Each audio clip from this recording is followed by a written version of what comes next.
Hi అండి, welcome back to flavourful cooking theatre. ఈరోజు మన కుకింగ్ థియేటర్లో crispy and tasty gobi pakodi ఎలా చేయాలో చూసేద్దాం రండి. కొన్ని చిన్న చిన్న టిప్స్ ఫాలో అవుతేనే ఈ గోబీ పకోడీ అనేది క్రిస్పీగా టేస్టీగా వస్తుంది. మరి ఆ టిప్స్ ఏంటో తెలుసుకోవాలంటే వీడియోని స్కిప్ చేయకుండా ఎండ్ వరకు చూసేయండి. ఇక్కడ నేను గోబీ పకోడీ కోసం ఒక మీడియం సైజ్ కాలీఫ్లవర్ ని తీసుకుంటున్నాను. ఇప్పుడు ఈ కాలీఫ్లవర్ ని మీడియం సైజ్ ముక్కల్లాగా కట్ చేసుకోవాలి. ఇక్కడ నేను చూపిస్తున్న విధంగా మరీ చిన్నగా కాకుండా మరీ పెద్దగా కాకుండా మీడియం సైజు లో కాలీఫ్లవర్ ని కట్ చేసుకుందాం. ఇప్పుడు అన్ని కూడా మీడియం సైజ్ ముక్కల్లాగా కట్ చేసుకున్న తర్వాత స్టవ్ ఆన్ చేసి ఒక గిన్నె పెట్టి అందులోకి కొద్దిగా వాటర్, కొంచెం ఉప్పు, కొంచెం పసుపు వేసి నీళ్లు మరిగేటప్పుడు అందులోకి కాలీఫ్లవర్ ముక్కల్ని వేయాలి. ఇలా మరిగే నీటిలో కాలీఫ్లవర్ ముక్కల్ని వేయడం వల్ల చిన్న చిన్న ఇన్సెక్ట్స్ ఏమైనా ఉంటే చనిపోతాయి. అలాగే మనకి పకోడీ కూడా పర్ఫెక్ట్ గా వస్తుంది. కాలీఫ్లవర్ ముక్కల్ని లో ఫ్లేమ్ లో మాత్రమే ఉడికించుకోవాలి. ఈ లోపు మనం పకోడీకి అవసరమయ్యే పిండిని రెడీ చేసుకుందాం. ఈ గోబీ పకోడీ కోసం మనం ముందుగా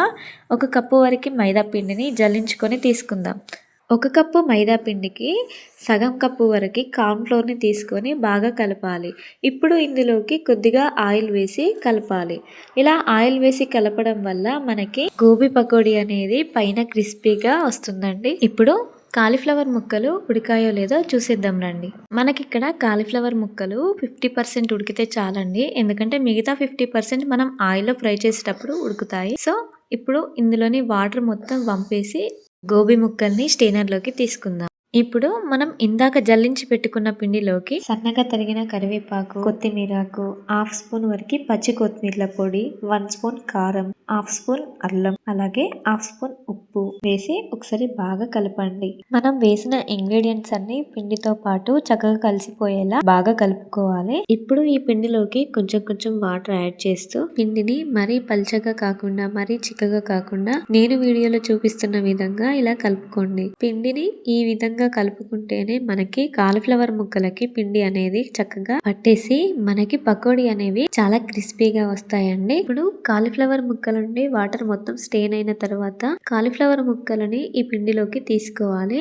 ఇక్కడ నాకు పిండి అనేది కొద్దిగా ఎక్కువ అయింది, అందుకే నేను కొద్దిగా పిండి పక్కకి తీసుకొని కాలీఫ్లవర్ ముక్కలకి ఎంతైతే పిండి పడుతుందో అంతే పిండితో కలిపేసుకుంటున్నాను. పిండిని కాలీఫ్లవర్ ముక్కలకి బాగా పట్టించాలి. అప్పుడే మనకి పకోడీ అనేది క్రిస్పీగా వస్తుంది. ఇప్పుడు స్టవ్ ఆన్ చేసి కడాయి పెట్టి కడాయి వేడైన తర్వాత పకోడీకి సరిపడా ఆయిల్ ని వేయండి.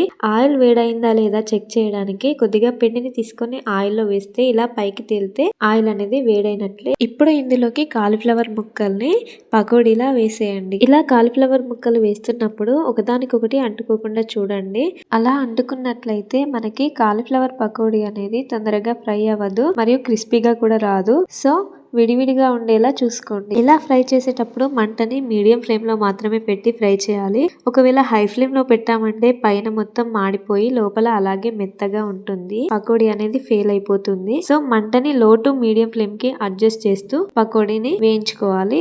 ఇలా నేను చూపిస్తున్న విధంగా లైట్ గోల్డెన్ బ్రౌన్ కలర్ లో కాల్చుకోండి. ఇలా చేస్తే పకోడీ అనేది క్రిస్పీగా వస్తుంది. ఒకవేళ మీకు ఎక్స్ట్రా క్రిస్పీనెస్ కావాలంటే ఆయిల్ ని మరొకసారి బాగా హీట్ చేసిన తర్వాత ఇందాక ఫ్రై చేసి పెట్టుకున్న కాలీఫ్లవర్ పకోడీని మళ్ళీ ఒకసారి బాగా హీట్ అయిన ఆయిల్ లో ఫ్రై చేయండి. ఇలా చేస్తే పకోడీ అనేది ఎక్స్ట్రా క్రిస్పీగా ఉంటుందండి. ఇప్పుడు ఈ పకోడీ పర్ఫెక్ట్ గా కాలిన తర్వాత ఒక ప్లేట్ లోకి తీసేసుకోండి. అంతే అండి, ఇలా సింపుల్ గా crispy and tasty cauliflower pakodi మీ పిల్లలు స్కూల్ నుండి వచ్చేసరికి చేసేయండి.